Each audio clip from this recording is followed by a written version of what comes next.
What's up, everybody? So Agron reached out to the community and he's asking for feedback on a few different classes and how they can try to improve them, especially at the level 60 experience in Season of Discovery. Now, he wants to know how can they improve Shadow Priest DPS. Obviously, Shadow has a ton of utility, and it sounds like we're getting more utility at 60, which means we are the utility kings, but not everybody wants to be that. Some people want to be the damage kings. So let's talk about some things that I think Blizzard could do that would make Shadow Priest in a better spot DPS-wise. Now, the first thing that I want to talk about is Twisted Faith versus Void Plague. These two runes are on the same slot, the chest, and they compete in a weird way where they both do really good single target damage, but because of Void Plague's 6-second cooldown, you can use it to multi-dot.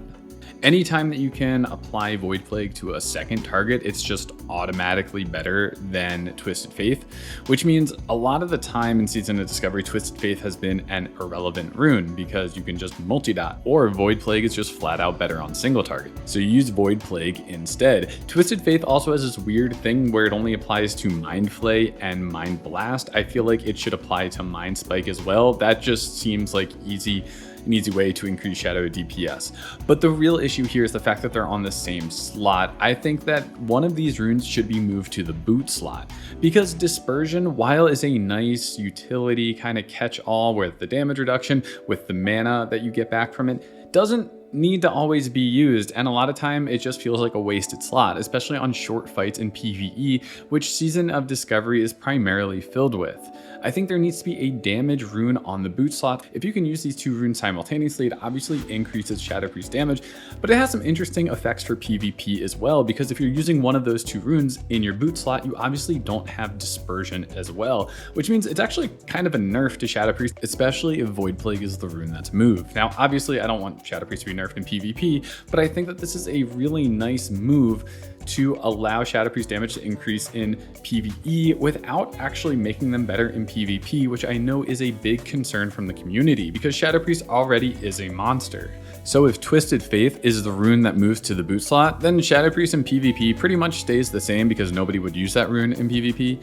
And in PvE, their damage gets to be increased because they're now replacing Dispersion with Twisted Faith. Or if Void Plague is the rune that moves to boots, then Shadow Priest does get a pretty heavy nerf in PvP, but does allow their damage to be increased in PvE. So I think by moving one of these runes, it provides an opportunity for Blizzard to really think about what the future of Shadow Priest is going to be, because this can directly impact PvE and PvP. Oh, and Twisted Faith should buff Mind Spike. I'm not really sure why it doesn't. It seems like it's a really easy way to buff Shadow Priest damage without affecting them in PvP, because it's really weird for only half of that rune to be viable right now since we don't actually use Mind Flay in our PvE rotation. Now, the next thing I want to talk about is actually a rune that I suggested in my previous video, which would be a rune that increases the damage of the Shadow Priest by 20%, but reduces the healing of Vampiric Embrace by 75%.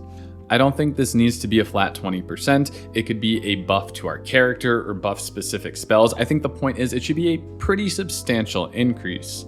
Now, I think specifically this should go on the pant slot, because this rune would be increasing Shadow Priest DPS pretty substantially, but would be removing the healing from Vampiric Embrace, and by putting it on the pant slot actually removes Homunculi. So you're basically killing two utility birds with one stone, if that makes sense. Because I think that this would be a really viable way to increase Shadow Priest damage fairly substantially with this rune, by also removing pretty sizable amount of utility. And let's be honest, Shadow Priests don't really enjoy playing with Homunculi, so having an alternative rune there would be really, really nice. Now, I think another problem for Shadow Priest comes in our head rune slot. This is because Eye of the Void is kind of weird. It's a 3-minute cooldown for a pet that doesn't really do a whole lot of damage, and you can only cast its curse once in that 30-second period, which means if your curse gets resisted, then you just get like another Shadow Fiend in terms of the amount of damage it's doing with no real benefit. Now, one fix to Eye of the Void that I think should happen is that Whenever you pick a curse to cast, your other curses go on cooldown for 3 minutes, but the curse that you casted only goes on cooldown for 10 seconds. This essentially gives you 3 casts of that curse over Eye of the Void's lifetime, which means if your first cast gets resisted, then you're not losing out on the curse, which is the main benefit of this pet because it really doesn't do a lot of damage. Now, if there was no cooldown on your curse, you could put it up on every mob, which I'm not sure that would be particularly useful, but I understand why there is a 3-minute cooldown. I think that the curse that you apply, you should have multiple attempts to apply it just in case it does get resisted, because that feels really bad and kind of makes the whole rune worthless if your curse gets resisted. And I think the next change is it just needs to do more damage, whether by reducing the cast time of its Shadow Bolt or increasing the damage it does. It's just super underwhelming to use and doesn't feel like a 3-minute cooldown.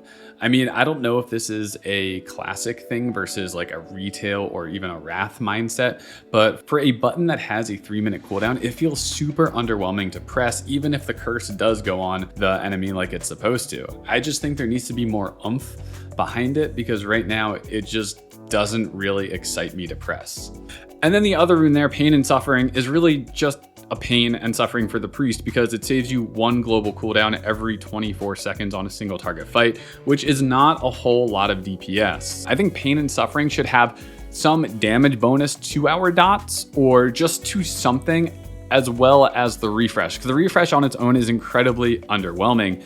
This rune almost feels like when it was created, there was an additional part to it, but for some reason that was deemed too strong and it was pulled away, leaving only the dot refresh. It just feels like a half-baked rune in its current state and needs something else to make it worthwhile. I actually think pairing this with some sort of Mind Flay damage increase, or just overall increase to Mind Flay, would be really good, which is what I'm going to talk about next.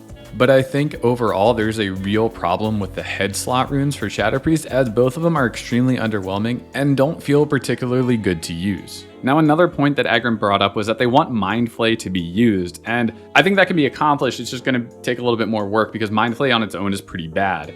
So Mind Flay only has a 20-yard base range. It can't benefit from crit, and it just doesn't really hit that hard.